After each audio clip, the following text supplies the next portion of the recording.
Muy buenas y bendecidas noches.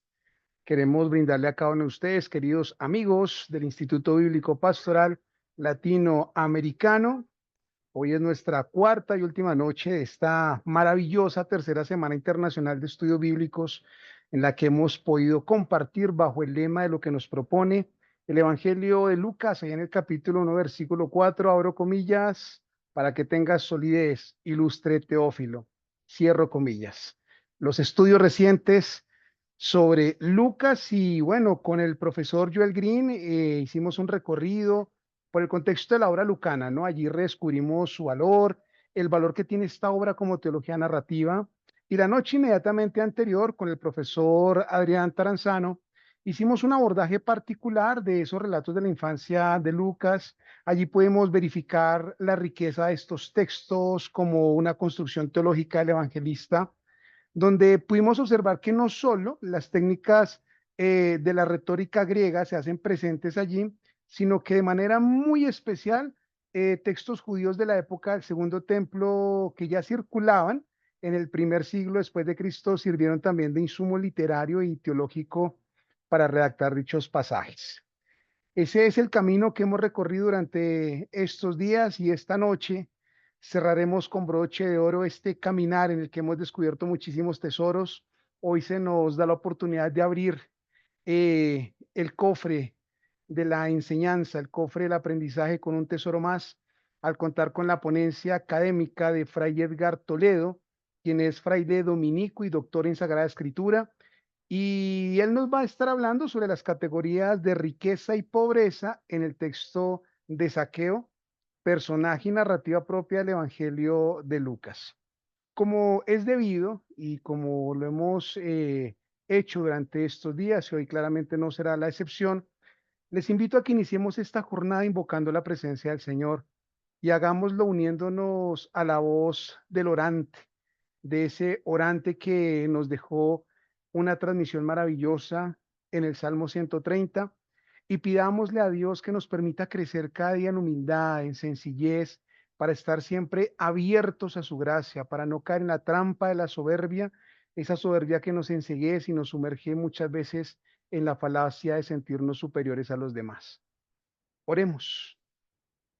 Señor, mi corazón no es ambicioso, ni mis ojos altaneros.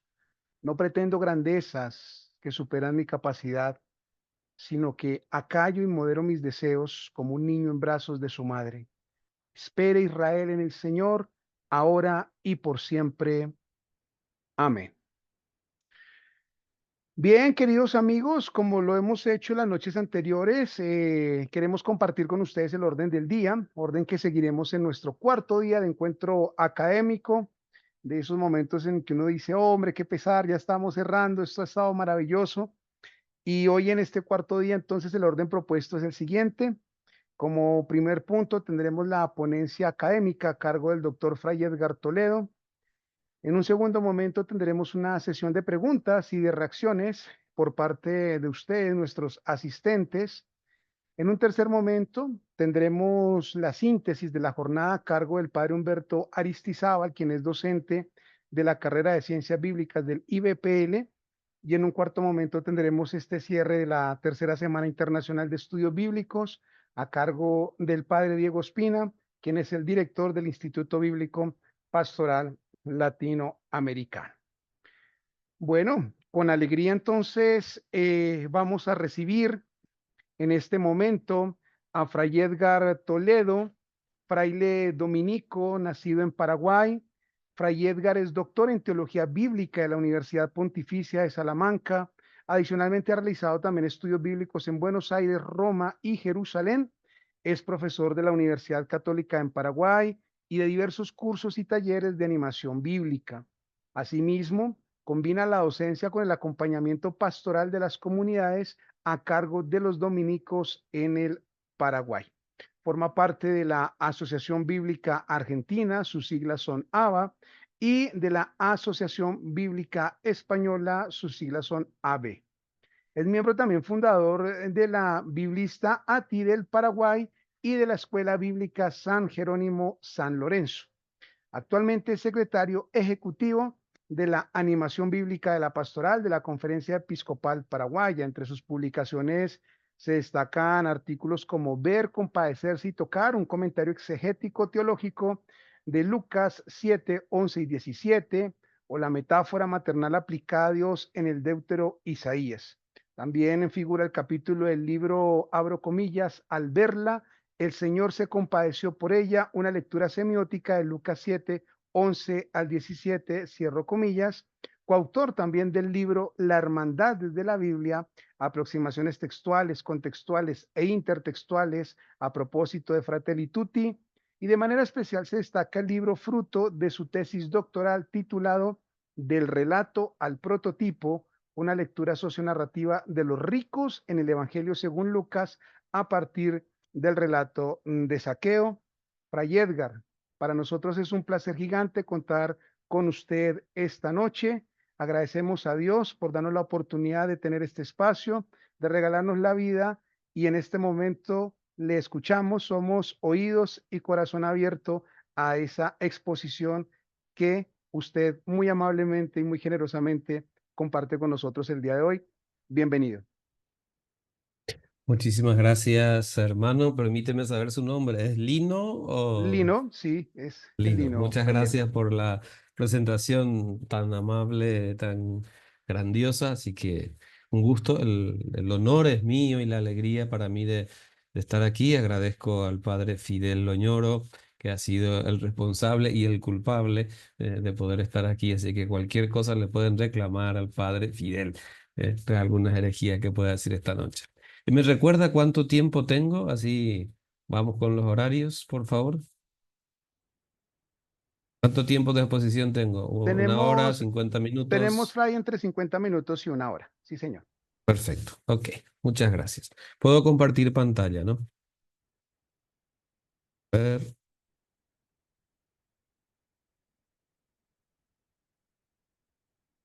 ahí estamos. Bien, muchas gracias por estar acompañando entonces y de la última noche de la tercera semana de estudios bíblicos, de la Semana Internacional de Estudios Bíblicos. Vamos a compartir en la medida de lo posible, en este poco tiempo que tenemos, entonces un tema no tan conocido y no tan común en los estudios lucanos. Entonces, vamos a ver los matices que tiene hablar de ricos y hablar de riquezas, hablar de pobres y hablar de pobreza. Eh, entonces, en general, va a ser una presentación sintética de lo que ha sido mi estudio con el tema de los ricos en Lucas. Por eso, cualquier pregunta que puedan tener, ahí tienen ustedes el cajón de preguntas que pueden hacerlo y los moderadores ya lo harán llegar en su momento. Bien, vamos a plantear la cuestión entonces, una lectura sociocultural, que también podemos llamar una lectura contextual. Por lectura contextual se pueden entender dos formas de abordar el texto, teniendo en cuenta el contexto originario u originante del relato, en este caso del Evangelio, sería el contexto del evangelista y sus comunidades, pero también se puede entender por lectura contextual, como lo define la Pontificia Comisión Bíblica, como el contexto del lector actual que está leyendo el texto. Entonces, cuando me refiero a la lectura sociocultural, entonces me refiero a este abordaje que tiene en cuenta el evangelista, su comunidad y los elementos socioculturales, en este caso del siglo primero del Imperio Romano. Vamos a entonces presentar la cuestión. Vamos a partir del texto de Saqueo, entonces les invito a quienes están acompañando con Biblia en mano, podemos mirar el relato, Lucas 19, supongo que ya conocemos el relato, pero siempre es bueno tener el texto enfrente. Entonces, partir del texto, en este caso un texto narrativo, pero eso le llamamos relato. El texto, el género del texto es muy importante, partir de nuestro relato de Saqueo para ponerlo en su contexto y hacernos las preguntas pertinentes, nos ayudarán a ver la cuestión. Los pasos previos que tendríamos que hacer es fijar el texto, la traducción desde el griego, delimitar dónde empieza, dónde termina, ubicar el relato. Estamos en el capítulo 19, en la sección central del Evangelio de Lucas, estamos por llegar a Jerusalén. El viaje empezó en el 951, ya estamos en el 19, en Jericó, muy cerquita de Jerusalén. Y si nosotros hacemos una lectura del texto y nos fijamos en los personajes, veremos a Jesús que atraviesa Jericó y se presenta inmediatamente en el versículo 2 un personaje llamado Zaqueo. ¿Y qué se dice de este personaje? Lo que se dice de este personaje es clave para acercarnos entonces a la cuestión. Argitelones y plusios, es decir, eh, jefe de publicanos o cobradores de impuestos. Publicanos es una terminología más técnica, del latín publicani, y plusios, rico. Dos etiquetas que definen quién es Zaqueo. También nos dice que buscaba ver quién era Jesús, no podía por su baja estatura, etcétera, etcétera. Pero la forma en que se presenta al personaje en cuestión es muy llamativa. Es muy llamativa. ¿Por qué? De buenas a primeras parece, bueno, que tiene que ver que sea jefe de publicanos y rico. Mucho, mucho, porque si nosotros tenemos en cuenta una lectura global del Evangelio, desde el capítulo 1 hasta el 19 que llega a aparecer esto, nos daremos cuenta de algo muy importante. Estas palabras o estas etiquetas o esta forma de maquillar o presentar al personaje son dos etiquetas contradictorias. Es decir, tienen valoraciones. A lo largo del texto, el evangelista fue valorando a los personajes, a los telones o los publicanos de una manera y a los ricos de otra manera. Y entonces, que estas dos etiquetas se junten en un solo personaje y nos presenta su relato y nos narra de una manera ejemplar, porque Zaqueo a todas luces es un relato positivo. Todo el mundo le quiere a Zaqueo. Lucas nos vendió la imagen de Zaqueo desde la catequesis, quien más, quien menos conoce a Zaqueo y hasta nos resulta simpático el personaje de Zaqueo. Entonces, ha hecho de una manera impresionante su narración, la forma en que lo presenta, que el personaje nos cae bien, nos gusta, e incluso llegamos a identificarnos seguramente con él, y al contrario, con la multitud que le critica. Por ejemplo, en el versículo 7, todos los que veían que Jesús se iba a la casa de Zaqueo estaban murmurando y criticando, se ha ido a alojar a casa de un pecador, a Jesús y a Zaqueo, ¿no? Entonces, estas reacciones o estas emociones que producen en el lector, incluso hoy en día, seguramente lo producía también en el siglo primero en la audiencia que lo escuchaba, pero lo hace de una manera tan magistral que aquí está el quid de la cuestión. Zaqueo presentado entonces como argitelones y como plusios.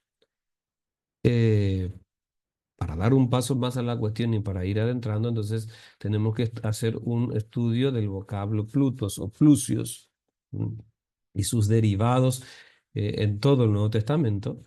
Este es un acercamiento estadístico que nos da la impresión y ya nos abre una primera ventana al texto. Fíjense ahí en la diapositiva que tenemos, desde Mateo a Apocalipsis, cuáles son los libros en donde se utiliza este vocablo Plutos y sus derivados, el campo semántico de Plutos, plusios, riqueza, rico.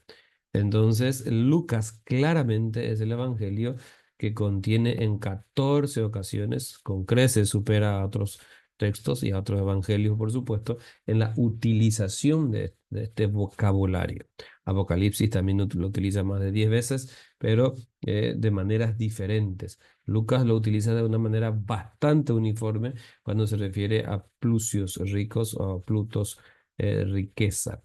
Allí tienen todos los textos. Podríamos verificar, si tuviéramos más tiempo, podríamos ver uno por uno estos textos. ¿Qué dice? 1:53 es María en el Magnificat, 6:24 es Jesús mismo en el Sermón de la Llanura, en 8:14 en la parábola del Sembrador, en el capítulo 12 sobre el tema de las riquezas y la codicia, en el capítulo 14 otra parábola, capítulo 16 más parábolas, dos parábolas, capítulo 18 el arjón rico o el jefe rico que se acerca a Jesús. Capítulo 19, saqueo. Capítulo 21, la viuda pobre que tira 2 leptones, 2 moneditas. Entonces, son los textos explícitos donde aparece la palabra, entonces, ricos o riqueza, en el único caso, en 8:14. Y esto llama mucho la atención, porque todos estos textos eh, aparecen de manera negativa, excepto el de Saqueo, por eso está resaltado aquí Saqueo, ¿no? Todos estos textos, lo podemos revisar, aparecen, o sea, son valoradas estas etiquetas de forma negativa. Dicho más popularmente, podemos decir, Lucas le da con un palo a los ricos en estos textos y entonces son en general mayoritariamente negativos. En cambio, en la otra etiqueta, argitelones, telonai, publicanos, desde el primer momento que aparecen los publicanos, aparecen menos veces, evidentemente, unas 4 a 5 veces, siempre los publicanos aparecen valoradas de forma positiva. Entonces se juntan 2 valoraciones, son como 2 hilos. Si pensamos todo el evangelio, el relato evangélico como un gran tejido, como un gran tapiz, y los hilos que van recorriendo este relato, entonces nos encontramos con 2 hilos, 2 colores distintos que confluyen en un personaje. Entonces, y valoradas en forma contrapuesta o contraria. Y esto llamó mi atención poderosamente y seguramente más de uno esta noche también, al darse cuenta de este dato. ¿Por qué sucede esto? ¿Por qué Lucas narra, hace su diégesis de esta manera? ¿Qué pretende Lucas con esto? ¿Hay algo más detrás de la presentación de Saqueo? Son preguntas que tenemos que hacernos. Si nosotros queremos entender el texto de Saqueo, y su relato y la forma en que se lo presenta, aquí rápidamente tenemos que recordar algunos conceptos importantes de la narratología o de los métodos narrativos, la caracterización. Les recomiendo el artículo publicado de extracto de la tesis doctoral del padre Fidel Oñoro en Revista Bíblica que se publicó el año pasado, un status questioning de la caracterización espectacular. Lectura recomendada para entender cómo se caracterizan los personajes, qué es la caracterización. Bien, paréntesis. Entonces, aquí nuestro concepto fundamental o etiqueta, si aplicamos a los personajes o la palabra, como queramos decir, que nos interesa entonces es plusios, ricos. Entonces tenemos que preguntarnos si queremos evitar anacronismos, es decir, entender el texto como lo entenderíamos ahora en el siglo XXI, o etnocentrismos, entender o interpretar el texto desde nuestra propia cultura, eh, son 2 posturas que hay que tener cuidado y evitar, que siempre corremos el riesgo de hacer eso, lecturas literalistas y fundamentalistas al final. Entonces tenemos que tener muy presente algo que sabemos, pero que es importante explicitarlo. Los textos bíblicos, evangélicos, en este caso de Lucas, son textos muy diversos a nosotros en cultura, en tiempo, en distancia, en lo cultural y en lo social. Entonces, si nosotros queremos respetar el texto y queremos entender qué quiso decir el autor, qué quiso decir el evangelista, entonces tenemos que hacer el esfuerzo de plantearnos y de preguntarnos cómo entendía la gente este relato. O cuando la gente escuchaba el relato de Zaqueo, recordemos que los evangelios son escritos principalmente no para ser leídos, sino para ser escuchados. La cultura oral y la tradición oral es muy fuerte. Poquísima gente sabía leer y escribir, solamente la élite y un mínimo porcentaje. Entonces el grueso de la comunidad de la población escuchaba. Y si está compuesto, si pensamos en el contexto litúrgico como comunidades cristianas, entonces la mayor parte de la gente, el auditorio de Lucas escuchaba. Entonces, ¿qué entendía la gente en el siglo I cuando escuchaba la palabra rico o la caracterización o la etiqueta, como queramos llamarlo? Entonces, para hacer este esfuerzo metodológico, necesitamos recurrir a un par a unos cuantos conceptos que ya están bastante hechos y hay muchas publicaciones al respecto. Entonces, son las lecturas contextuales. En lengua española tenemos al grupo de orígenes cristianos, Rafael Aguirre, Santiago Guijarro, Carmen Bernabé, Carlos Gil y todo ese grupo que publica en España hace varios años, pero que son, vamos a llamar, amigos, discípulos, compañeros, seguidores de Malina, Context Group y todo lo que implica ese tipo de metodología, que plantean la cuestión de los escenarios de lectura, que es un concepto tomado de la antropología cultural, de la antropología social, escenarios de lectura. Es decir, nosotros entendemos lo que leemos, dicho así más sencillamente, con conceptos nuestros. Es decir, nosotros somos sociedades de alta contextualización, es decir, necesitamos que se nos explique y explicite todos los detalles de la información para captar el mensaje. En cambio, las sociedades antiguas, las mediterráneas, sobre todo las del siglo I, son sociedades de baja contextualización, es decir, suponen un montón de información que no hace falta que se expliciten porque la gente los maneja. Igual sucede hoy con ciertas cosas, pero imagínense si ya en el siglo XXI, hablando nosotros español, yo en Paraguay, ustedes en Colombia, la mayoría, o en otros lugares, eh, y aún hablando el mismo idioma, español o castellano, podremos tener frases y palabras con distintos significados que podemos no comprender. Imagínense intentar entender un texto de hace 2000 años, escrito en griego, en otra cultura, para otra gente y con un montón de informaciones que no accedemos. Entonces, ser conscientes de eso y explicitarlo es un paso fundamental. Por eso hablamos de sociedades de baja contextualización. O sea, asumimos que estos textos evangélicos, estamos en Lucas, fueron producidos en sociedades de baja contextualización, es decir, tienen un montón de información que no se explicitan, pero que la gente de la época conocía. Y aquí tendremos que hacer también una cuestión histórica, sociohistórica o historia social, economía social del imperio para entender cómo era el imperio romano. Si vamos a trabajar el concepto o la etiqueta rico, los ricos tiene que ver con la economía y con la sociedad. Entonces tenemos que recurrir a estudios de la historia social o económica del Imperio Romano. Hay muchísimos estudios de esto, historia, evidentemente de diferentes escuelas y tendencias, pero necesitamos recurrir a este tipo de estudios para poder entonces comprender cómo era esa sociedad.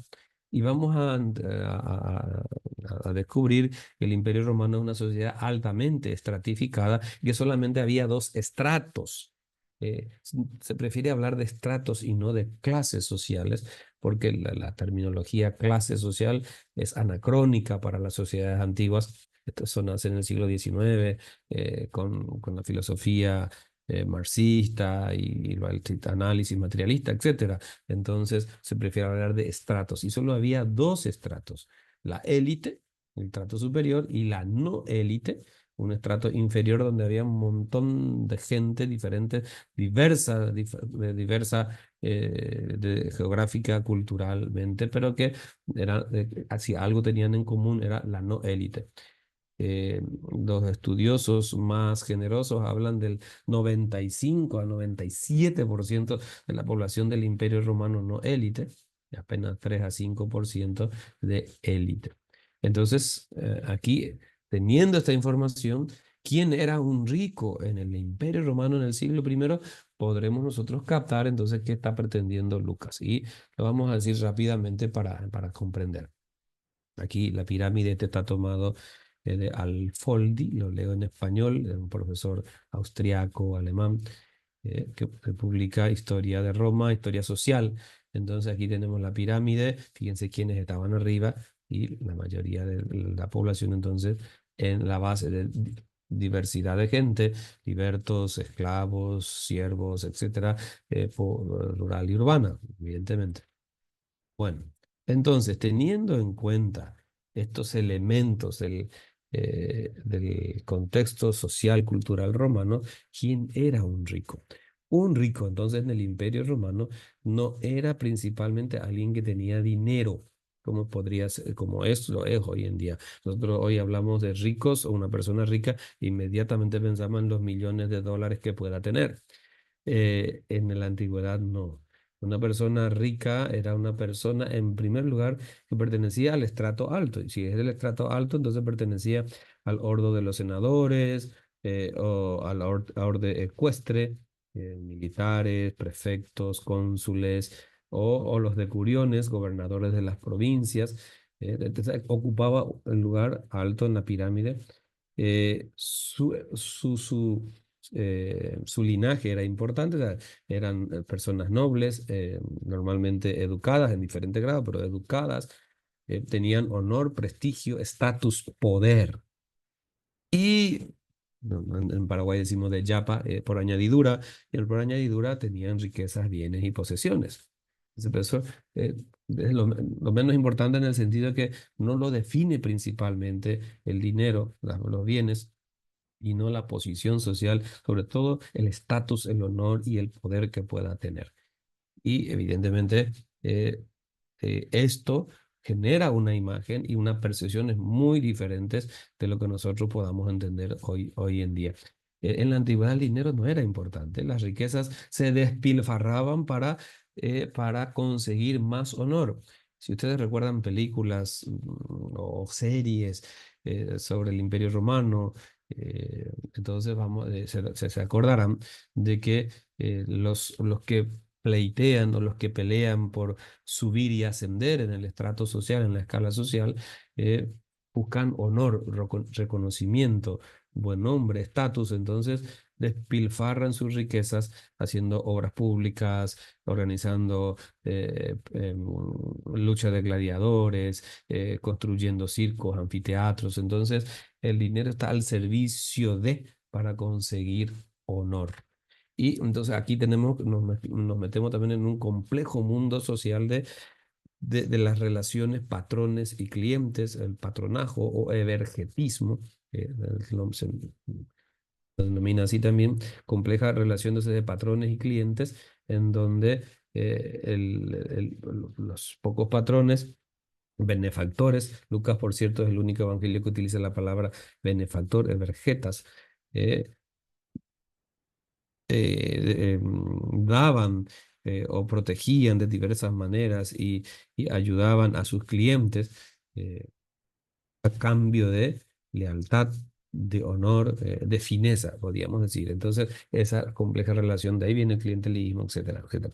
Bien, entendiendo esto, tenemos que preguntarnos qué percepción tenía la gente del rico. Entonces, no es lo mismo la percepción que tenía la élite sobre la élite, o sea, la autopercepción, y la percepción que tenía la no élite o los pobres es acerca de los ricos. Entonces, les voy a leer solamente un texto así ilustrativo para, para recordar nada más y para que podamos caer en la cuenta. Ustedes saben que toda la obra, las obras literarias de la antigüedad y del mundo grecorromano son escritos por la élite, es decir, con gente con cultura, con instrucción, no son productos de gente pobre o del estrato bajo. ¿No? Bien, voy a leerles un texto eh, de la época del siglo primero, la percepción se tenía de los ricos. A ver, ¿cómo eran percibidos los ricos entonces en ese imperio? Ahí les leo un momentito. Dion de Prusa, de final del siglo primero, comienzo del siglo segundo, o sea, contemporáneo con Lucas y sus comunidades. Y fíjense lo que dice Dion de Prusa. O sea, escuchen. Un rico no dará a un náufrago ni el vestido teñido de su esposa, ni el de su hija, y mucho menos una prenda suya, una de sus capas o de sus túnicas, a pesar de tener un buen surtido de todo ello.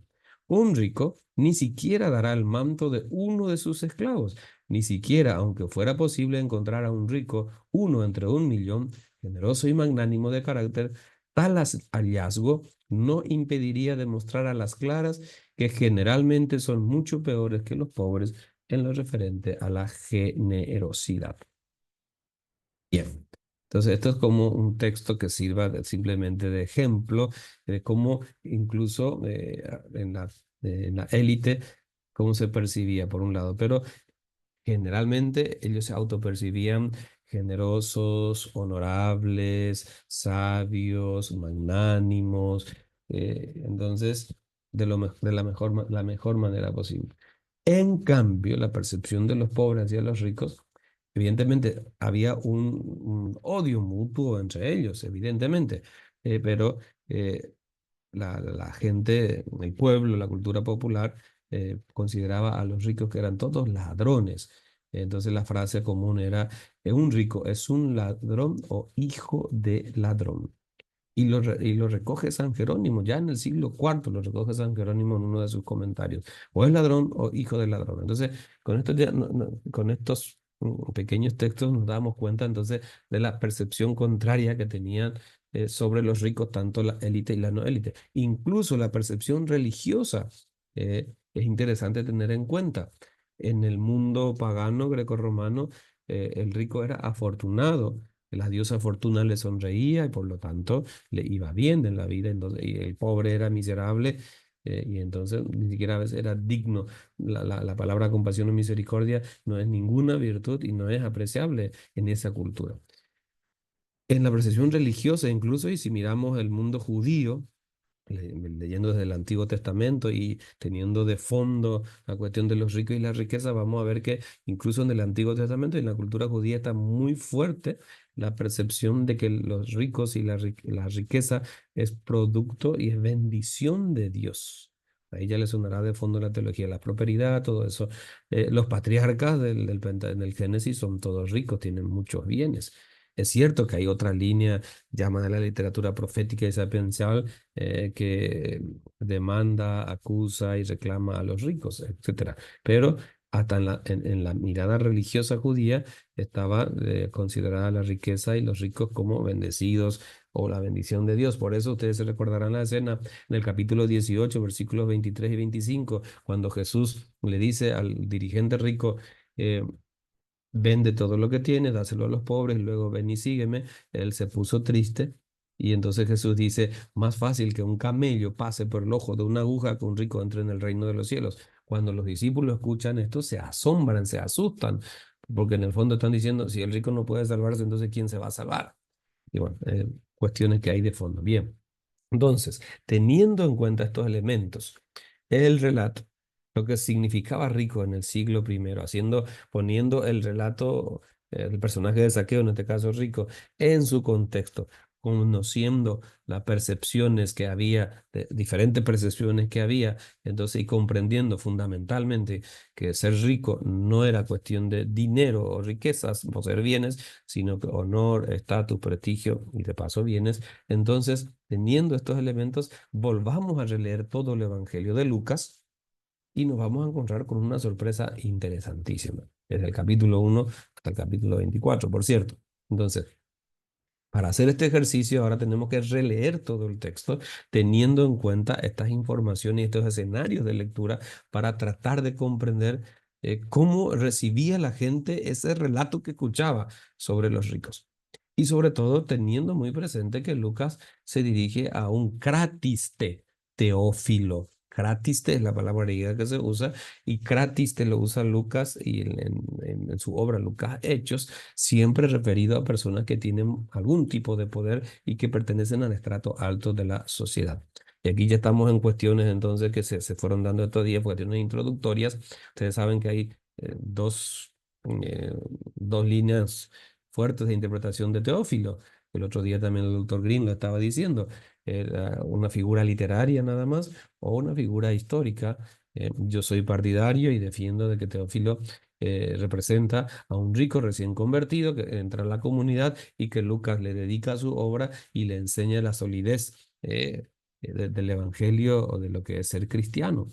Y entonces está dirigido el evangelio a un rico. Por eso no podemos preguntar, ¿Lucas es evangelista de los ricos o evangelista de los pobres? Y nosotros leemos y normalmente lo que escuchamos y tradicionalmente lo que se escucha del Evangelio de Lucas es el Evangelio de los pobres. Pero lo dejo así como polémica, pero evidentemente que después vamos a resolver la cuestión, ¿no? Pero una primera lectura del Evangelio de Lucas nos daremos cuenta que Lucas le da con un palo a los ricos desde el capítulo 1. Entonces, para entender esto tenemos que ponernos en lugar de un lector informado del siglo XXI, teniendo estos elementos, pero un lector rico y cómo recibiría. Aquí también hay todas unas cuestiones de fondo de la posición del lector y todo eso, de cómo lee el Evangelio, ¿no? Entonces, yo lo que hice en mi estudio fue eh, ponerme en el lugar del rico, de cómo recibiría este Evangelio. Entonces, dirigido a Teófilo Cratiste, considerando el título y teniendo en cuenta esto, entonces no es tan fácil decir que es una figura literaria, porque decir eso es no tener en cuenta el peso ni todo el contexto sociocultural que tiene la utilización de ese título. Cratiste, de ahí viene Kratos, poder, democracia, se forma con esa palabra Kratos, demos. Bueno, Cratiste, vamos entonces, partimos de la hipótesis de que Teófilo es un rico convertido y que Lucas le dedica la obra. Y entonces eh, Teófilo va a leer todo el Evangelio de Lucas y vamos a encontrarnos entonces a lo largo del Evangelio con textos explícitos, esos 14 o 13 que les mostramos al inicio, que hablan de los ricos. Y todos esos textos hablan de forma negativa, un palo tras otro. Fíjense lo que dice María de Nazaret. María de Nazaret dice, destronó a los poderosos, ensalzó a los humildes, 1:53, 55. Luego dice, colmó de bienes a los hambrientos, los pobres, y despidió a los ricos con las manos vacías. Eso es fuertísimo, tomado así en su contexto y lo que quiere decir. Nosotros podemos rezarlo todos los días, lo que pasa es que espiritualizamos mucho esas cuestiones y pasan desapercibidas, pero vamos a ponernos en el lugar del lector rico que escucha eso. ¿Y qué significa la intervención de Dios y qué significa la misericordia de Dios? Expulsar a los ricos con las manos vacías, dice la muchacha humilde de Nazaret, María, María. Y así vamos a ir teniendo entonces a lo largo del Evangelio esas menciones. Luego, Jesús, capítulo 6 24 en el sermón de la llanura, luego de decir Jesús, benditos, bienaventurados los pobres, va a decir después, ay de ustedes los ricos. Entonces voy a ponerles aquí para que se pueda ver mejor. Entonces, todos los textos de ricos son negativos, excepto el de Zaqueo. Entonces Lucas está trabajando de esa manera. Esto se llama estrategia narrativa, estrategia socionarrativa, socioretórica, diversas maneras que podemos llamarlo. Entonces, Lucas conscientemente, por eso es un genio a la hora de narrar, va presentando, salto directamente a la síntesis para que lo sea más sencillo.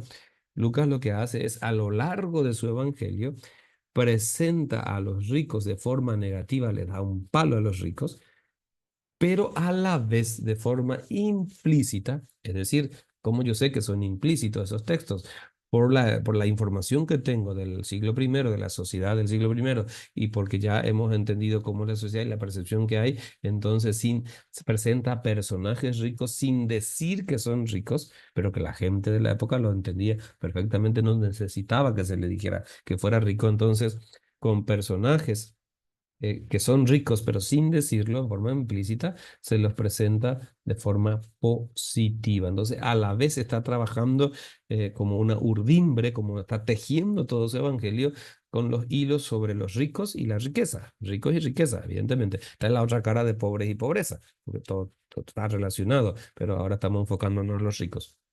Entonces, de forma explícita, Lucas menciona a los ricos. Fíjense, 1:51, 53. ¿Cómo son presentados los ricos? Aquí pueden leer completamente. Yo leeré solamente algunos. Pueden tomar captura de pantalla si quieren. De entrada, capítulo 1:51, los ricos, ¿quiénes son? Soberbios de corazón, poderosos, orgullosos. Luego los ricos ya tienen su consuelo, 6:24. Se ríen, están satisfechos, son bien considerados.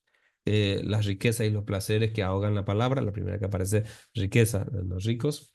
En el 14, los vecinos ricos que solo practican la reciprocidad equilibrada, es decir, yo te doy para que tú me des, yo te invito para que tú me invites. Después el rico necio que acumula solo para sí mismo y que muere esa noche. Después el rico, ¿se acuerdan? El rico vestido lujosamente, con grandes fiestas y banquetes, indiferente al pobre Lázaro que está echado a su puerta. En el 18, el arjón rico, el jefe rico, no es el joven rico, el rico que tiene demasiadas necesidades y demasiadas riquezas que le impiden seguir a Jesús. Luego en el 21 tenemos los ricos que hacen alarde de sus grandes ofrendas en el templo, por sus donaciones, dan lo que les sobra. Y aquí vienen también de forma implícita sumos sacerdotes y fariseos, son también personajes ricos, aunque no se nos diga a nosotros, pero en el siglo I se entendía perfectamente así por el poder y el estatus que tenían en la sociedad. Son hostiles a Jesús estos fariseos que tienen amor al dinero, además Lucas va a decir filargiroi, amor a la plata, literalmente hablando. Y más adelante va a decir escribas que devoran los bienes de las viudas, de forma explícita, escribas que devoran los bienes de las viudas. Gobernantes, evidentemente, no hace falta que el evangelista le dijera a sus lectores, a su audiencia, que Herodes, Pilato o el emperador Tiberio eran ricos, porque ya la gente lo sabía por el estatus, la posición, el honor que tenían. Entonces, todos están presentados de forma negativa. Por otro lado, de forma implícita, Lucas despliega a todos unos personajes ricos sin decirlo, pero de forma positiva. Teófilo. Teófilo está presentado de forma positiva. En el capítulo 7 es una parábola, pero está diciendo, está presentando a un prestamista que perdona deudas. Los ricos no se portaban así. Las mujeres que con sus bienes en el capítulo 8 sostenían a Jesús y a su grupo y explícitamente con nombres, podemos decir nombre y apellido, María Magdalena, Juana, Susana, Juana, la esposa del administrador de Herodes, Susana con sus bienes, son mujeres ricas, por eso pueden disponer de sus bienes, porque si no, no podrían disponer. Eh, el capítulo 10 la parábola del samaritano compasivo, es una persona que tiene, es un rico porque tiene bienes, paga adelantado, tiene un caballo, todos los datos que se nos da ahí. Jairo, que es un arcontes, si es un jefe de la sinagoga, pertenece al estrato alto, no es de los estratos bajos, es jefe de la sinagoga. El fariseo que invitó a Jesús a comer, Jesús en varias ocasiones va a ir a casa de fariseos a comer, y si lo invita a comer y hace un banquete, pobre no es, no pertenece al estrato bajo. Capítulo 14, el hombre que organizó banquete, otra parábola, y que invita a pobres, pobres de la calle y de los campos, ¿se acuerdan? En el capítulo 15, el padre de nuestra parábola, que mal llamamos hijo pródigo, porque no debería llamarse así, sino que como de otra manera, padre compasivo de los dos hijos, etcétera. Entonces, ese también es un personaje rico, tiene hacienda, tiene empleados, etcétera. Saqueo, explícitamente se dice que es rico y bueno, ¿y cómo se comportan? Capítulo 20, otra parábola, el hombre que plantó una viña. En el 21, aunque sea la viuda pobre que da dos moneditas, Jesús dice que da mucho más, o sea que más rico, más rica que todos los otros. José de Arimatea, que aparece en el 23, es un hombre rico, noble, pertenece a la clase alta, bueno, le entierra a Jesús, le presta su tumba, etcétera.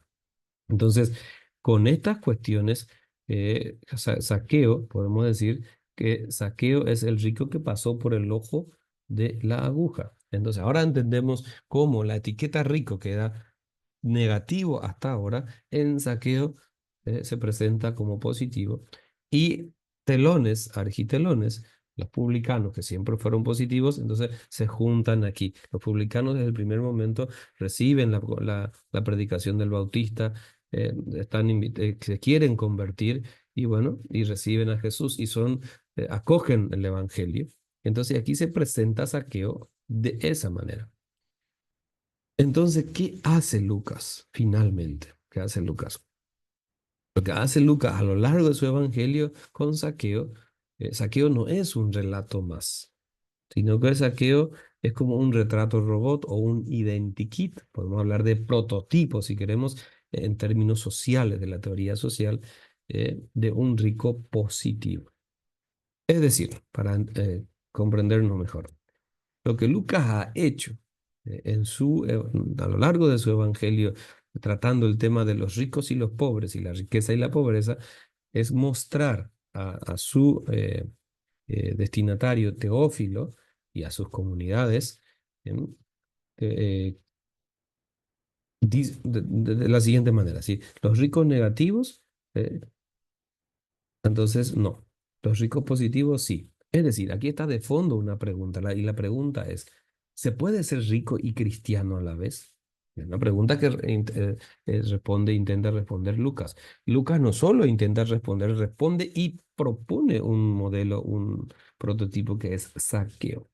Entonces, si ustedes leen con atención Lucas, se van a dar cuenta de que hay una tensión que siempre los exégetas se han roto la cabeza por tratar de responder y se han inventado muchas hipótesis para decir, bueno, ¿por qué Lucas tiene como un doble discurso acerca de la pobreza-riqueza? Por un lado, exige radicalmente el abandono de todos los bienes, pero por otro lado, con Saqueo queda la mitad y bueno, vamos para adelante y sigue.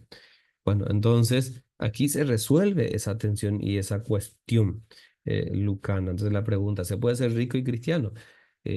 Hay autores que dicen, aquí me sirvo de Aguirre, de Tyson y de otros autores eh, que incluso hablan de que era una polémica en la comunidad, era un problema en la comunidad, porque ningún discurso se produce en el vacío. Es decir, si hay un discurso en este caso un relato, un evangelio, que se dirige a unas comunidades, yo prefiero hablar en plural de comunidades, y es por algo y para algo, y pretende algo, nunca en el vacío. Lo que vamos a hablar de una situación retórica. ¿Eh? Entonces, eh, eh, Lucas intenta responder a esa cuestión. ¿Se puede ser rico y cristiano? Probablemente un grupo de gente más radical decía, no, no se puede ser rico y cristiano. Si se quiere seguir a Jesús, hay que renunciar todo y seguirlo, como hicieron los apóstoles. Y habría otro grupo que pensaría distinto, diría, sí se puede ser rico y cristiano. Jesús mismo tuvo en vida amigos ricos y con quienes compartía, y ahí está Saqueo, etcétera. Entonces, lo que Lucas hace es introduce este discurso, o sea, su relato, su evangelio, su obra, Lucas Hechos, por acá estamos en el evangelio, introduce este discurso y propone un modelo. Es decir, Lucas está diciendo, sí se puede ser rico y cristiano, pero no de cualquier manera. Y entonces con los ricos negativos, Lucas muestra cómo eran los ricos del siglo primero. Entonces Lucas dice, así no se puede. Y por otro lado, con los modelos positivos que presenta en forma implícita, pero que su audiencia y sus lectores entendían, Lucas dice, así sí se puede ser cristiano. Avanzo un poquito más. Entonces, ¿por qué Lucas desarrolla esta labor? Aquí tenemos la definición de situación retórica, este es otro concepto que nos ayuda a entender esto, como un complejo de personas, acontecimientos, objetos y relaciones que presentan una exigencia real, las comunidades lucanas o potencial, que puede eliminarse total o parcialmente si el discurso, el evangelio, la obra lucana, introducido en la situación, en esa situación, puede limitar de tal manera la decisión o la acción humana que provoque la modificación significativa de dicha exigencia, o sea, resolver la problemática que se presenta. Bien. Para comprender, dar un paso más, entonces tenemos que acudir un poquito a algunos conceptos de la teoría de la identidad social. ¿Qué es la identidad social? En última instancia, por eso hemos llamado a esta lectura sociocultural. ¿eh? Entonces, la identidad social es el autoconcepto que tiene el individuo que deriva de un conocimiento de su pertenencia a un grupo social, junto con su valor. ¿eh? Significado valorativo y emocional asociado a dicha pertenencia. Es decir, el cristiano o los cristianos que se autopercibían miembros de un grupo, y al autopercibirse miembros de un grupo, somos cristianos, no somos otros, nosotros y los otros. Entonces esa identidad social en la antigüedad, estas son teorías modernas, pero ayudan a entender entonces el fenómeno social de la antigüedad.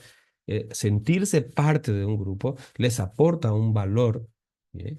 Eh, ¿Qué aporta ser cristiano? Entonces, y formar parte del grupo implica asumir actitudes, asumir ciertos valores que se ven en comportamientos concretos.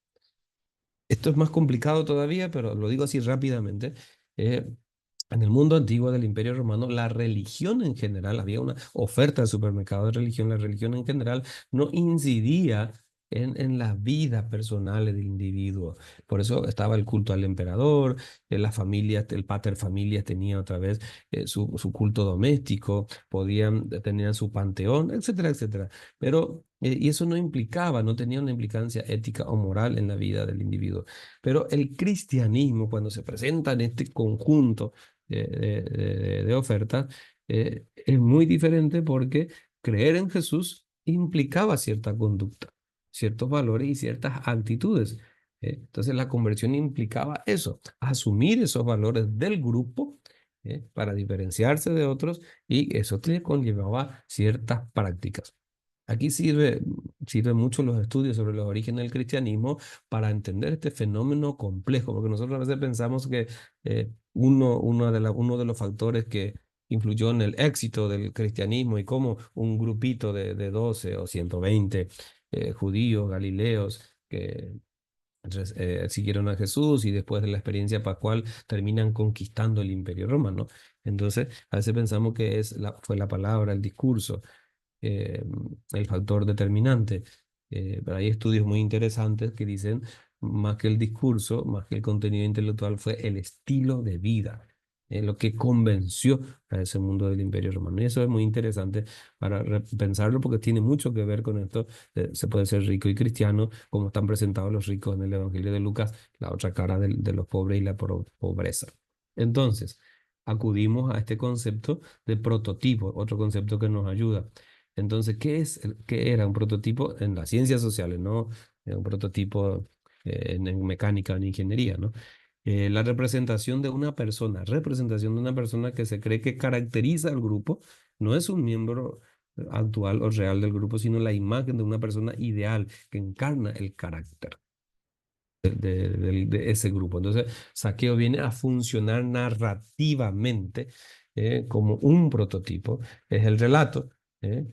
Que termina funcionando como un prototipo que encarna esos valores. San Lucas está diciendo, se puede ser rico y cristiano de esta manera. Aquí está Saqueo, que es generoso, comparte sus bienes, trata de reparar o resarcir las estafas, los fraudes que cometió. Y él y toda su casa reciben al Señor, porque son también hijos de Abraham, estaban perdidos y ahora ha sido salvado. Bien, estamos por terminar. Entonces, eh, antes de llegar a las conclusiones, entonces hay que decir que el relato de Saqueo está hiper relacionado, hiper utilizado como hiperlink, links que están conectados en todo el Evangelio. Eh, Algunos veces están llamados al relato de Saqueo como la cápsula que contiene toda la teología lucana. Por eso no es un relato más el Evangelio de Saqueo. Y vamos a ver rápidamente eh, cómo se relaciona Saqueo o cómo está los hiperlinks, o sea, las relaciones que tiene con un montón de textos dentro del Evangelio. Así que les invito, si tienen su Biblia en mano, podemos ir dando rápidamente, un segundito. ¿No? Entonces, bien, eh, todas las relaciones que hay, yo encuentro hasta 11 hilos o hiperlinks de relato de Saqueo. Primero, como es architelones, entonces Saqueo está relacionado con el arco rico del capítulo 18, porque funciona como la cara positiva de lo que ese rico no pudo ser. Prestemos atención en el 18:30, el rico de Lucas no se aleja del grupo. En Mateo y en Marcos, en Mateo es joven rico, en Marcos se dice que es un hombre, en Lucas se dice que es un arco, un jefe. En Mateo y en Marcos este rico se aleja, se marcha triste. En Lucas el rico no se aleja. Esto es muy interesante. Entonces queda como una historia sin resolver, como un episodio de Netflix, y el segundo episodio de Saqueo es la otra cara que sí, Saqueo pudo cumplir con lo que él no pudo cumplir. También se relaciona con el ciego de Jericó, porque es en la misma ciudad, y hay varios hilos que unen el relato de Saqueo con el ciego de Jericó. Ambos personajes en la misma ciudad. Ambos personajes buscaban ver a Jesús y funcionan también como antítesis el uno del otro. Un mendigo ciego y un rico jefe, que aunque no es ciego, y ambos son salvados por Jesús. Siguiente hilo, con el administrador astuto del capítulo 16:1-8, porque Zaqueo hace amigos con ese dinero injusto, ¿se acuerdan del dinero injusto? Y restituye lo defraudado, como funciona en la parábola. También está relacionado eh, en forma antitética con el rico de la parábola de rico y Lázaro. Este rico era indiferente, banqueteaba, hacía grandes fiestas, pero era indiferente al pobre. Zaqueo no es indiferente al pobre y dice explícitamente, voy a dar la mitad o doy la mitad de mis bienes a los pobres. Entonces, de forma antitética está relacionado también con eso.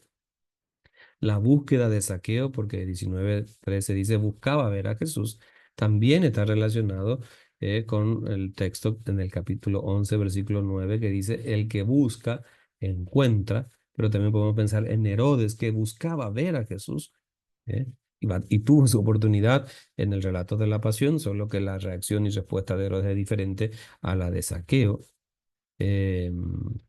Otro hipervínculo, la multitud que obstaculiza a Zaqueo en el capítulo 3. ¿eh? ¿Se acuerdan que no podía ver a Jesús a causa de la multitud?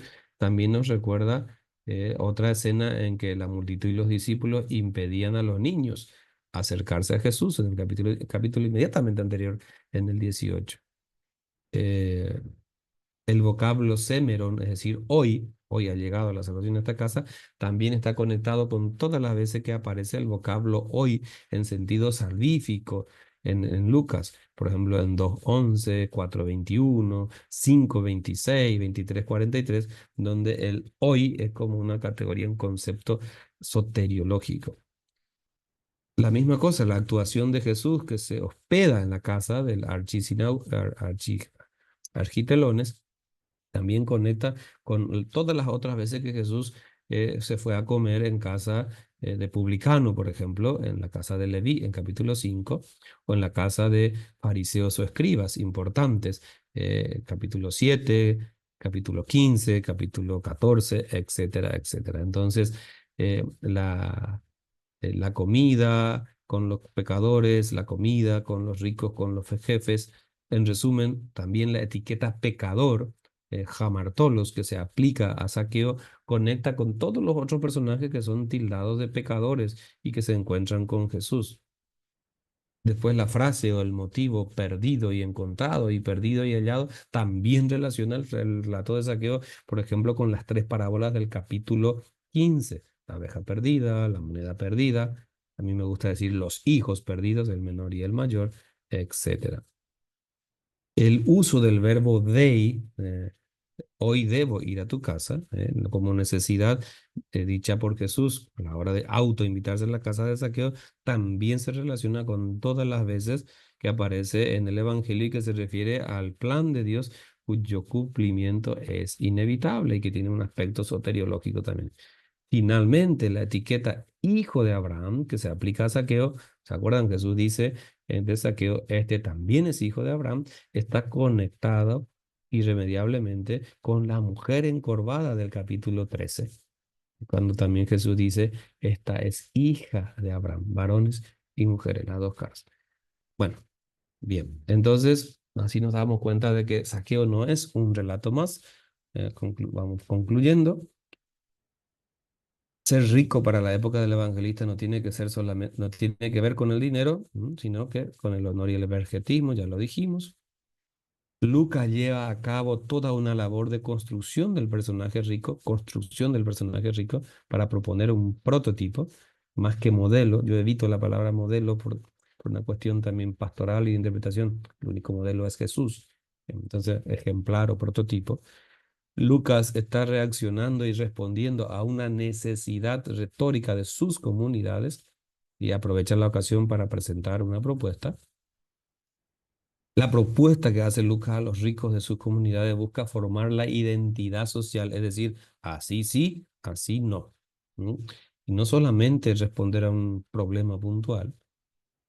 ¿Qué se puede aprender de Lucas? La manera de responder creativamente a la necesidad que ha surgido en las comunidades, acudiendo a la memoria de Jesús. También hoy también nosotros necesitamos repensar una eclesiología. Estamos en el contexto de la sinodalidad y cómo cuesta entender la sinodalidad y llevarla a la práctica en nuestras comunidades, una eclesiología más inclusiva y samaritana, inclusiva en el sentido de que todos tienen cabida, ¿eh? Samaritana como compasivo, donde todos tengan un lugar en la mesa, no solo de la Eucaristía, sino también en el pan cotidiano, la dignidad, la justicia. Necesitamos repensar una iglesia con nuevas relaciones entre los miembros ricos y pobres. Entonces, esto es posible y es necesaria. Eh, para Lucas el pobre es el pobre socioeconómico y material. No es como Mateo que es pobre de espíritu. Después esto hay que entender lo que es el evangelista, el evangelio, para luego cada uno en su contexto, en este caso de América Latina, que tenemos muchas cosas en común, lo que significa pobres para nosotros, que no es lo mismo para Europa o Norteamérica, pero que no podemos desentendernos o ser diferentes en nuestras relaciones mismas, al interior de nuestras comunidades donde compartimos la mesa del pan y de la palabra. Bien, terminamos entonces con esto. Muchas gracias. Yo creo que me ha quedado unos minutos. Muchas gracias. Así que las órdenes para aclarar, compartir y dialogar en la medida de lo posible y si puedo hacerlo, lo que pueda ayudar a nuestro auditorio. Muchas gracias. Doctor Edgar, somos nosotros quienes queremos agradecer por este maravilloso acercamiento a ese relato que ya con las categorías y las relaciones narrativas con las que se ha ubicado hoy, siento que nos despeja muchísimas inquietudes a quienes alguna vez nos preguntábamos justamente por esos pasajes inconclusos, ¿no? Como el del joven rico, y la articulación que viene teniendo Saqueo a partir de la ponencia que usted nos presenta el día de hoy en todo este ejercicio. De verdad que ha sido, como lo decíamos al comienzo, bastante enriquecedor, un tesoro más maravilloso. Tenemos ya algunas preguntas, invitamos a nuestros asistentes a que a partir de este momento vayan redactando sus preguntas en el cajón de preguntas y respuestas en el chat. Están llegando también algunos mensajes de agradecimiento, doctor Edgar. Ya vamos a lectura algunas preguntas. Quisiera iniciar eh, preguntando, o mejor, eh, invitándolo, doctor Edgar, a proponer una reflexión a partir de este punto, este numeral número 6, donde se nos invita a repensar una eclesiología más inclusiva. Y usted lo decía finalizando hace unos momentos, nosotros en clave latinoamericana, donde estamos viviendo unos tiempos con unas polarizaciones terribles en las que justamente el tema del estrato, la estratificación social, se convierte en un nicho, en un cuenco de conflicto, ¿cierto? Porque el pobre no puede ver al rico muchas veces con una mirada de misericordia y viceversa. ¿Qué nos puede estar, aunque usted ya adelantó algunas reflexiones? ¿Qué nos puede estar diciendo Lucas? ¿Qué nos puede decir Lucas? ¿Cómo escuchar? ¿Qué palabras podemos escuchar de Lucas en esa realidad latinoamericana donde este tema de la estratificación a veces se convierte en algo tan complejo y tan conflictivo? Gracias, Lino. Sí, la pregunta es actualísima y yo creo que más que respuestas, a mí me generan preguntas para la reflexión.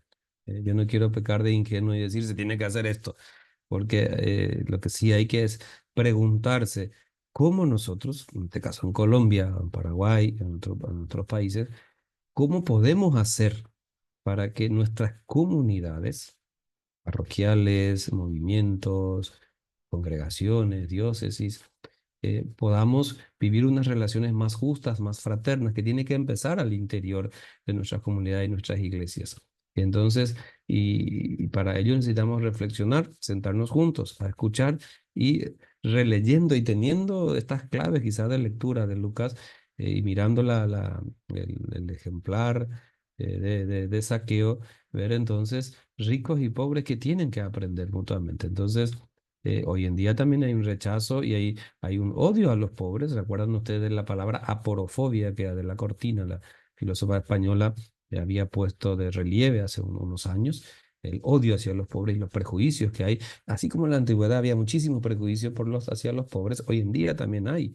Entonces, y también del otro lado, de los pobres hacia los ricos. Entonces, tenemos que preguntarnos seriamente, ¿qué implica ser hoy discípulo de Jesús?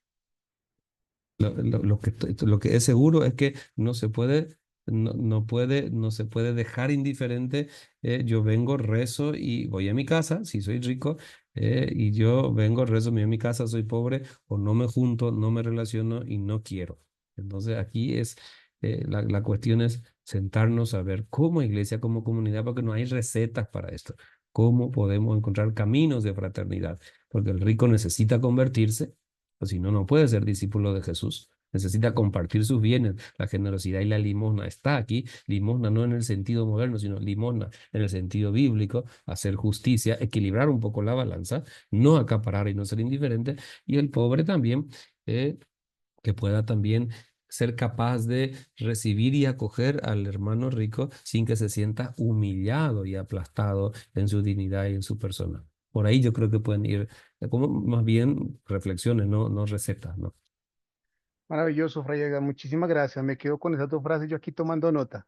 No hay recetas y creo que una frase maravillosa de esta respuesta es, tenemos que aprender los unos de los otros. Siento que cada uno en su historia y en su mismo momento contextual tiene mucho que enseñarle al otro desde su estado y desde su estrato. Vamos a ir entonces con algunas preguntas. Hay bastantes. Voy a tratar de, por cuestión de tiempo, tratar de seguir el ejemplo de mis compañeros profesores moderadores de las noches anteriores, tratar de articular algunas preguntas para que nos rinda el tiempo, pero antes pues quiero permitirme leer eh, las expresiones de gratitud que hay para el doctor Edgar. Nos dice Adriana Galarza, mil gracias, doctor Edgar Toledo, excelente ponencia. Paula Martínez dice, muy buena clase, profe Edgar, excelente presentación, doctor Toledo. Desde Cota para el Paraguay, doy gracias a Dios porque se siente la fraternidad, dice Jorge Monroy. Maravilloso que este escenario también nos permita esto.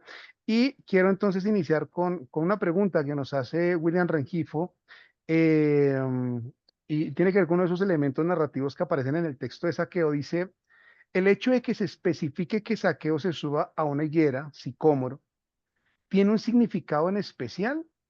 Esto porque la higuera era para el judaísmo el árbol del conocimiento, imagen de la sabiduría de la Torá. Es la pregunta, doctora. Eh, yo supongo que el que pregunta también es biblista o profesor o tiene conocimiento bíblico, por eso pregunta. Yo no soy partidario de las lecturas así, tipo alegóricas o simbólicas. Y yo sé que hay lecturas de ese tipo y que lo que pregunta yo le diría sí, pero eso para mí es muy secundario, ¿verdad?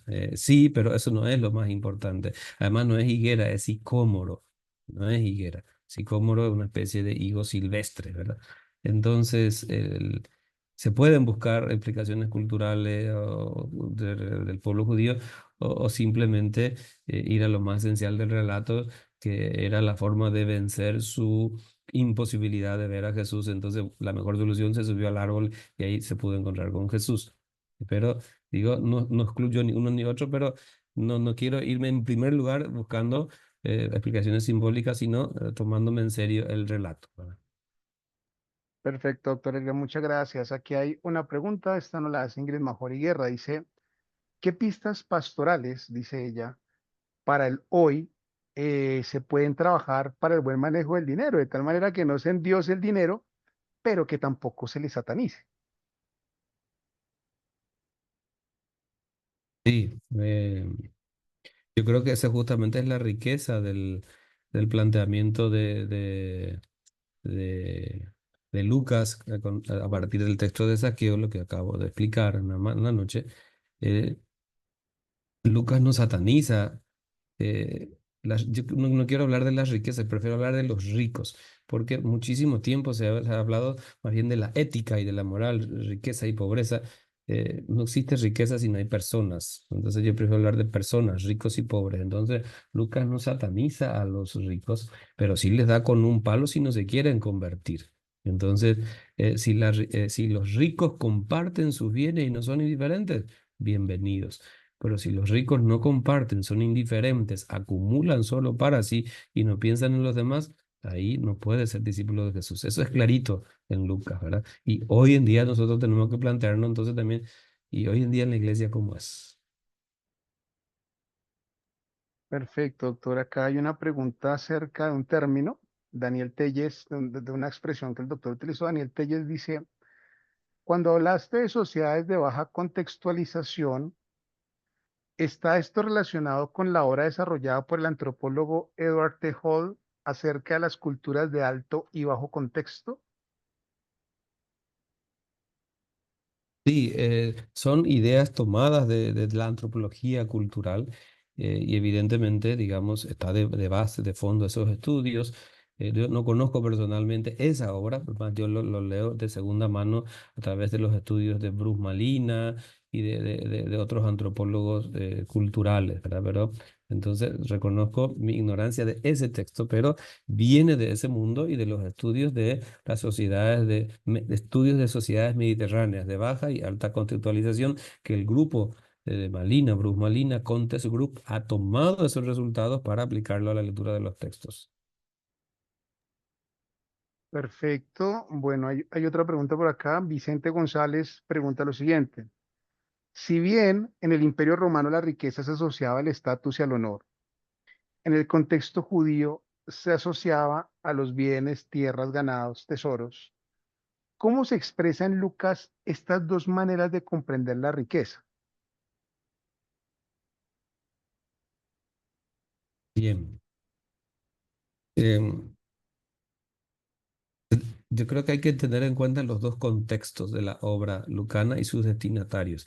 Hay un sustrato judío, porque o sea, hay que ver varios niveles del relato y de la lectura.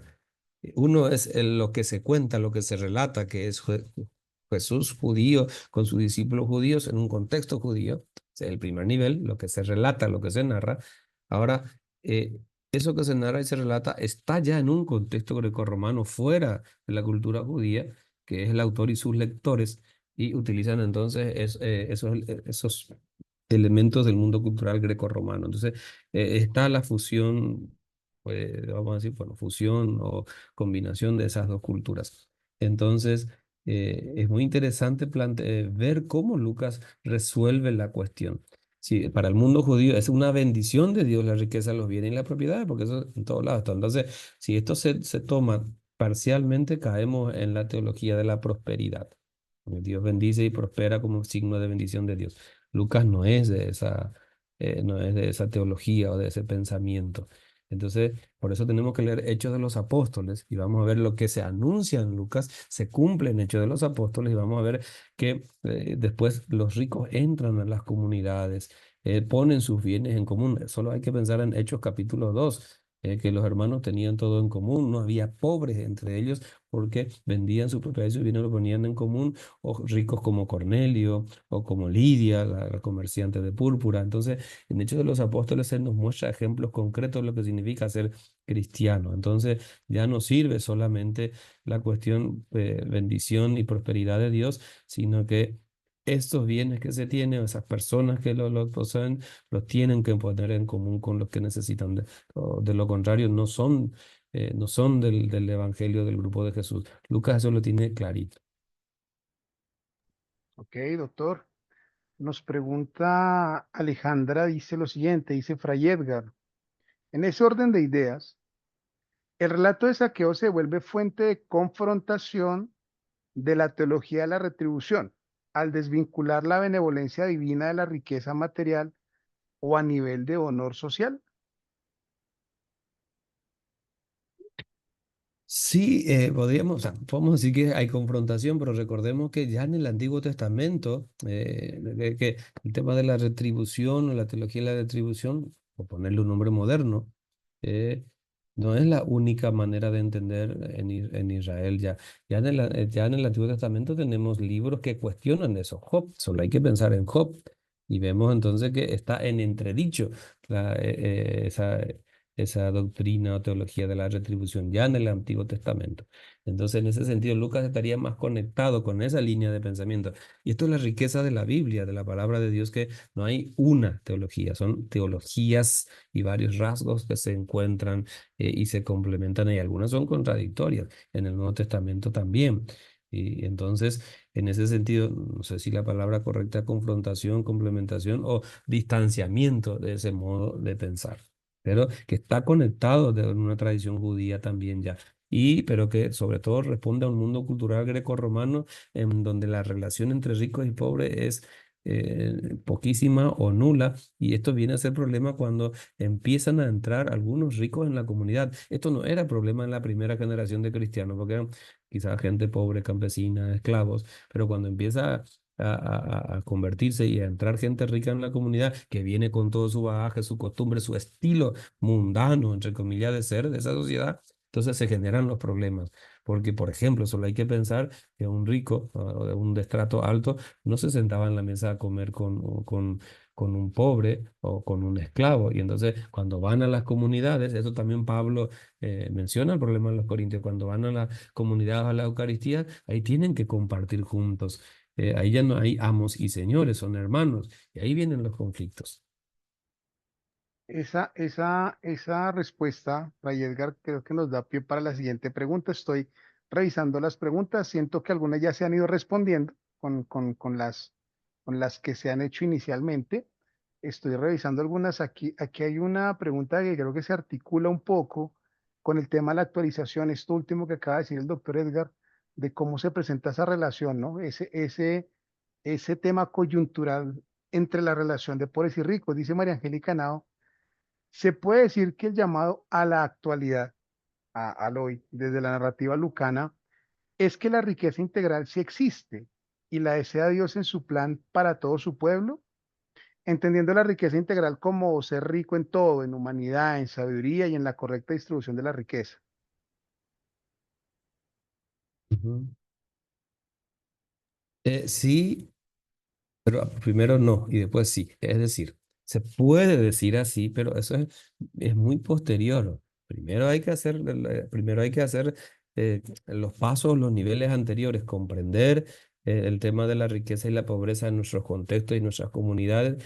¿Cómo podemos resolver esto o resolver entre comillas, decir, para que sea más justa, más fraterna, más equilibrada? Y entonces podemos hablar de una riqueza integral en ese sentido, pero no ir directo ahí, porque hay mucho peligro de espiritualizar el tema de la pobreza y riqueza, que puede ser una cuestión, por ejemplo, en Mateo. A mucha gente le gusta más la versión de Mateo que dice, felices los pobres de espíritu, que es otra realidad, otra cuestión. No sé por qué la problemática mateana era diferente de la problemática lucana. Entonces digo, sí, pero como en un segundo o un tercer momento, ya cuando se ha abordado la cuestión.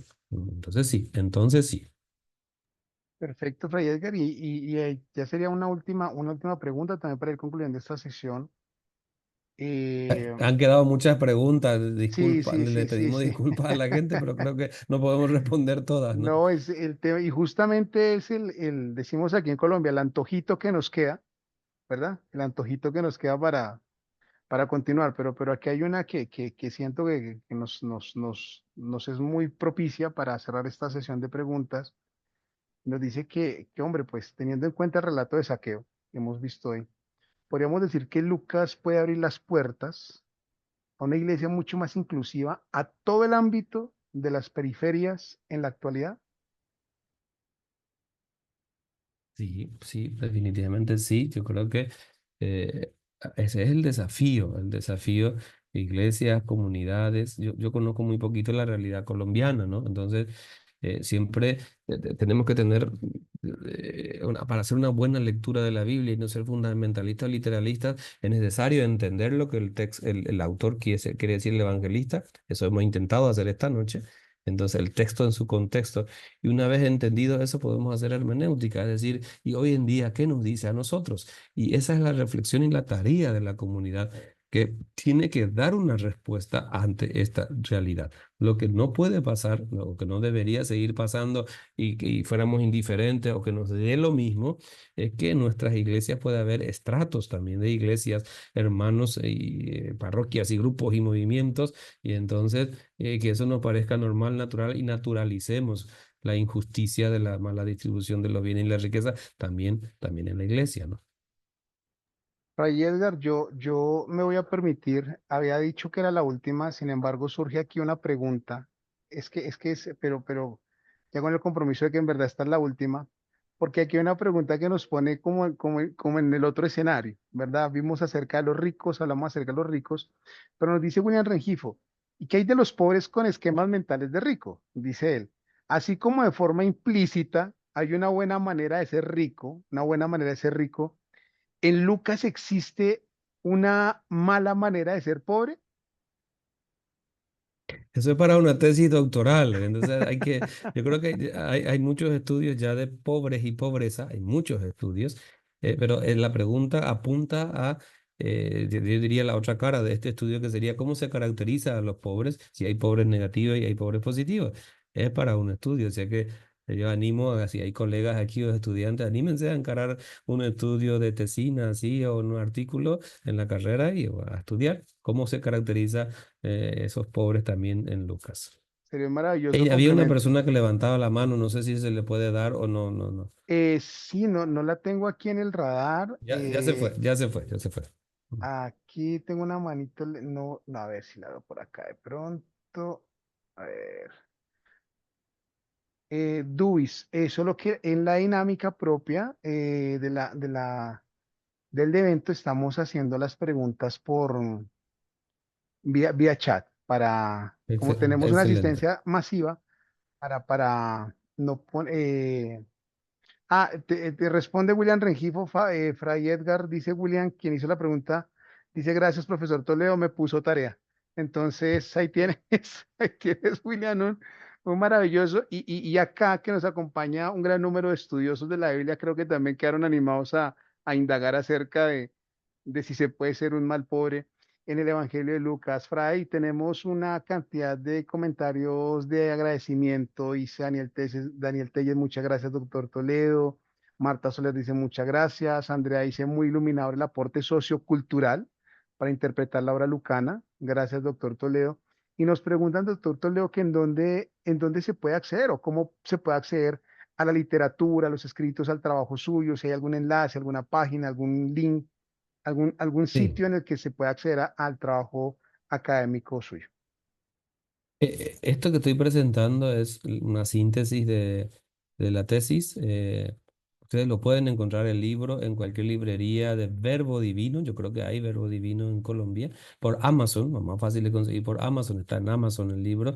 Se llama así, del relato al prototipo. Yo creo que uno de los videos de presentación, creo que hizo la profesora Juliana, Alejandra Juliana. eh, se mostró ahí la tapa del libro, entonces en Amazon, lo más fácil, o en cualquier librería de Verbo Divino, porque lo publiqué en España con Verbo Divino, pero tiene distribución en América Latina. Entonces, ese libro, ahí lo tienen completo y para divertirse y para pasar tiempo con eso. Luego los artículos que son más breves y de otra temática, algunas relacionadas, están todas en academia.edu.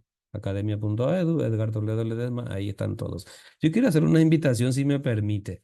eh, ya que Claro, vamos a claro, estar por Fray Edgar, Colombia, adelante, y por eso adelante. vamos a hacer un encuentro así abierto a todo público, una especie de lectura orante de la palabra el día 2 de noviembre, creo que en la Santoto, en la Santo Tomás. No sé dónde queda la dirección exacta, pero ahí ya pasaremos, ¿verdad? Así que con el permiso de los hermanos de Uniminuto, yo creo que también esto es caridad y generosidad entre diversas instituciones. Así que desde ya muchas gracias. A usted, doctor Edgar, y le voy a pedir entonces que nos aguarde todavía unos minutos. Queremos dar paso a nuestro relator el día de hoy, al padre Humberto Aristizábal, quien es docente de la carrera de Ciencias Bíblicas del IBPL y quien en esta noche nos va a acompañar en este ejercicio de la síntesis y de la relatoría de la actividad. Padre Humberto, muy buenas noches. También le damos una fraterna bienvenida y le escuchamos. Muchísimas gracias, Fray Edgar, por su exposición. Usted es una de esas personas que hace parecer que las cosas son como tan fáciles, porque ha expuesto con una serenidad y calma todo lo que nos ha dicho esta noche, que parece que esta ciencia fuera accesible a todos. Creo que el modo como usted llevó todo es una gran motivación para todos los que somos estudiosos de la Biblia. Yo no quiero repetir los contenidos que usted los ha expuesto con mucha claridad y con mucha calma. Quisiera ir un poco más allá y resaltar solo algunas cosas. Para nosotros tiene que ser un principio fundamental, incluso en las lecturas populares, la norma de estudiar por el hecho de que el texto bíblico tiene una distancia de cultura, tiempo, lenguaje que nos separa. Algunas lecturas populares podrían verse enriquecidas con análisis de este tipo, que exigen un esfuerzo de pronto no tan extraordinario, ni habrá que ser especialista en antropología cultural o en otras cosas, pero sí hay que estudiar para leer los textos. Depender únicamente del Espíritu Santo es tal vez traicionar al Espíritu Santo, porque la ciencia implica consagración. Entonces, ese es un principio clarísimo.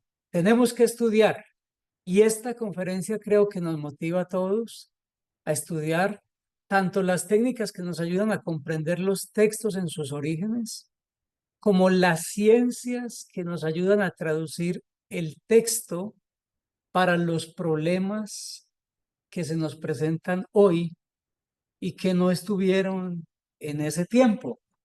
Pero ahí están escondidos los principios, solo que para desenterrarlo necesitamos unas claves. Sumamente interesante la afirmación suya de que el texto de Zaqueo, Lucas 19:1-10, es un texto transversal. Y bueno, y la afirmación que hace también de Teófilo, como un lector rico.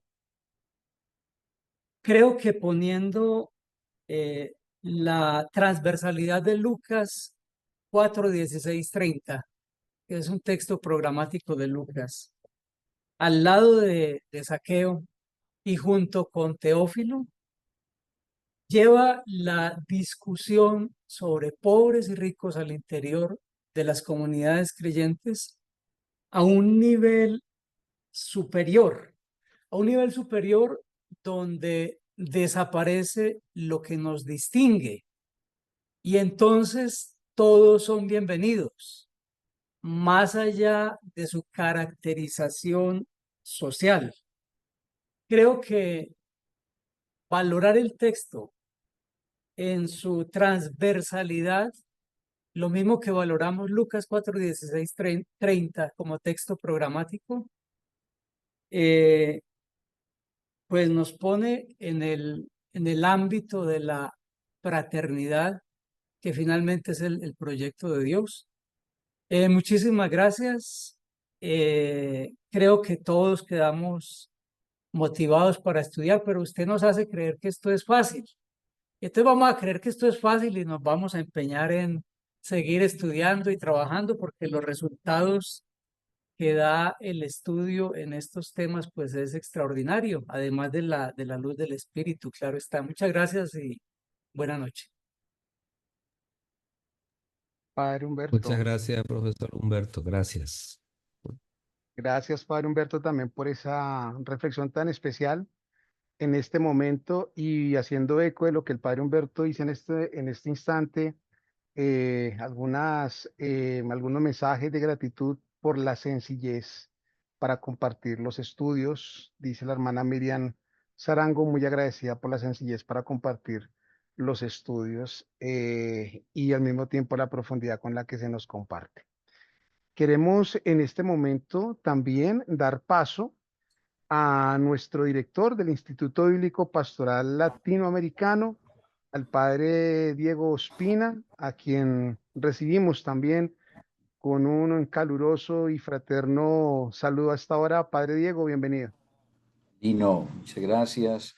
Fray Edgar, un saludo, muchas gracias por su ponencia. Pues realmente las palabras se quedan cortas y gracias por participar con nosotros. Ya llegamos al final de nuestra tercera Semana Internacional de Estudios Bíblicos y como manera de balance podríamos decir lo siguiente. Hemos tenido tres ponentes de talla internacional con exposiciones magistrales, el doctor Joel Green de Estados Unidos, el doctor Adrián Taranzano de Argentina y el que hoy nos expuso el doctor Edgar Toledo, fraile dominico. Tres ponentes, cuatro temas centrales: contexto de la obra lucana, teología narrativa, relatos de infancia y los ricos en Lucas, ricos y pobres, obviamente. Hemos tenido 120 a 130 asistentes, participantes en este evento, unos días más, unos días menos.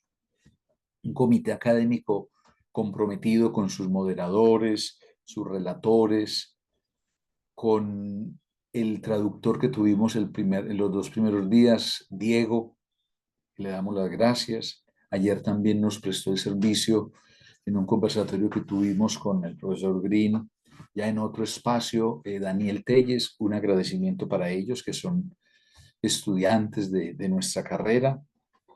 Un agradecimiento a Juliana Triana, la directora de la carrera de Ciencias Bíblicas, que ha estado aquí escondidita detrás, es la que ha manejado la plataforma, ha cuidado que todo salga bien, ha estado pendiente del chat, nos envía la información, el recorderis, y tantas otras personas que han estado detrás de esta semana, el equipo que hizo las inscripciones, que ha estado llamando, que ha estado enviando correos, en fin. Un Dios les pague para todos por permitirnos tener esta semana que creo que nos nutre, que nos deja, ya decía ahorita Humberto, animados a seguir profundizando, estudiando, a dejar que el Espíritu sople y que podamos con juicio leer la palabra que siempre nos interpela. Y Lucas, en su Evangelio y en Hechos de los Apóstoles, pues es un texto que nos coloca y nos desafía a ser testigos del reino, aportándole a la construcción de una sociedad como Jesús la soñó y como discípulas y discípulas intentaron construirla y lo han hecho en estos 2000 años. A todos, pues, un agradecimiento muy especial, a nuestros ponentes nuevamente. Muchas, muchas gracias y esperamos, pues, poder contar con ustedes en otra ocasión y seguir nuestras relaciones académicas. Ya en términos prácticos, entonces, estaremos enviando los videos, se han ido subiendo los videos de las cuatro ponencias. El primer video, el del doctor Green, como quedó en inglés, entonces se está terminando de ajustar para que queden los subtítulos en español.